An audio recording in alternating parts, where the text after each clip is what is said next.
Ladies and gentlemen, dear friends, Kolinda, thank you very much indeed for that very kind and also in a way a bit surprising introduction.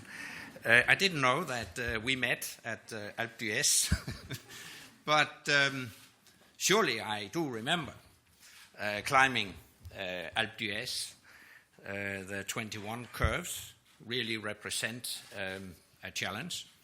But I think for a Secretary General, that's really a quite good, or a future Secretary General, that's a quite good preparation because it takes perseverance, also a bit of a patience to climb Alpe D'Huez. But though it's uphill, finally we succeed. And that's exactly how I see the work within NATO. It can be a challenge to get 28 nations to agree. But at the end of the day, there is a strong consensual spirit. And thanks to that spirit of solidarity, we succeed in making important decisions.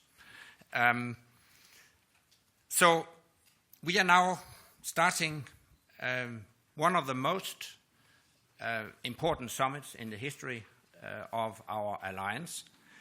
And it is indeed a great pleasure to also welcome you to our NATO summit here in Wales. Let me also thank wholeheartedly the Atlantic Council for once again organizing the Future Leaders Summit. We really appreciate all your work to create the right framework for engaging the next generation in our important work. And I attach great importance to involving you in our work to strengthen the transatlantic bond.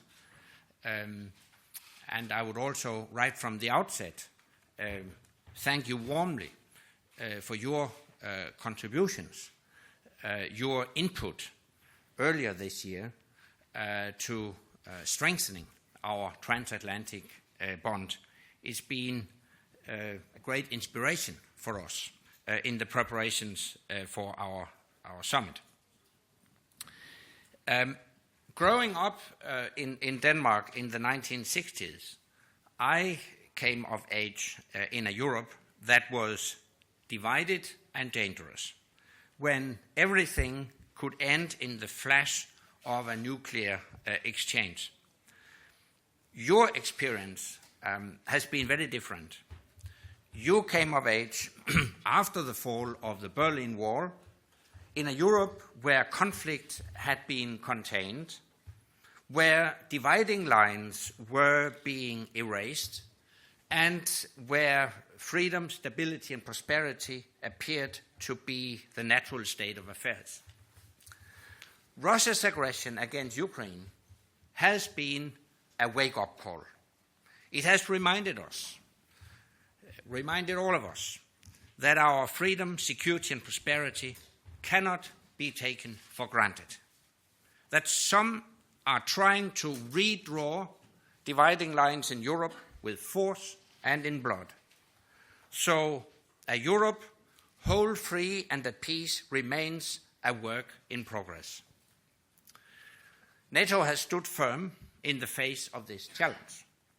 We have suspended our cooperation with Russia. We have boosted our cooperation with our partner Ukraine. We have strengthened our collective defense, and we have left no doubt that we will do whatever it takes to defend ourselves. But Russia's aggressive behavior is not the only challenge we face. We see the greatest number of crises since the end of the Cold War emerging at the same time in different places on our periphery. A climate of chaos beyond our borders, which could have direct implications for us at home. From criminal regimes and violent extremists to crippling cyber attacks.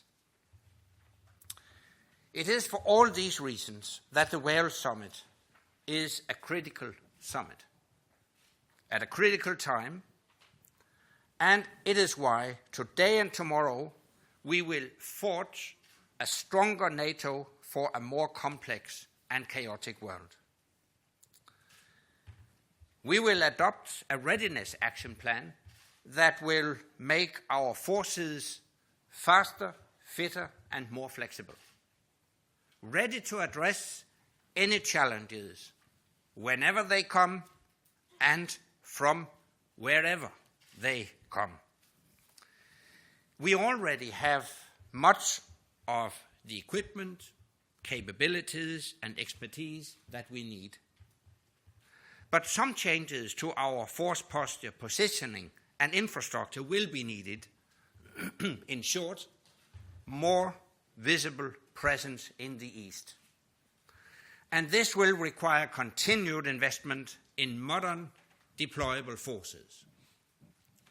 Our summit will be a key opportunity to reverse the trend of declining defense budgets and to share the responsibilities for security more fairly across the alliance.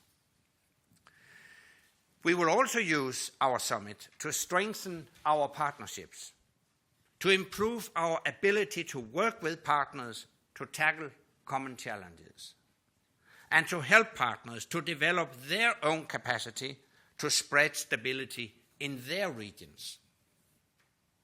Finally, our summit will be an opportunity to enhance the transatlantic bond that is so essential to our security and our well-being.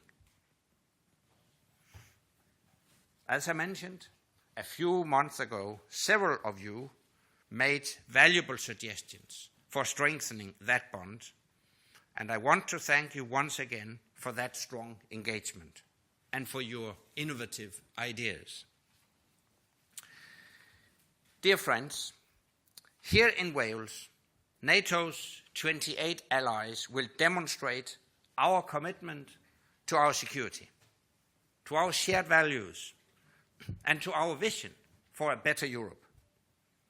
We will equip ourselves with new tools to defend that vision and to turn it into reality.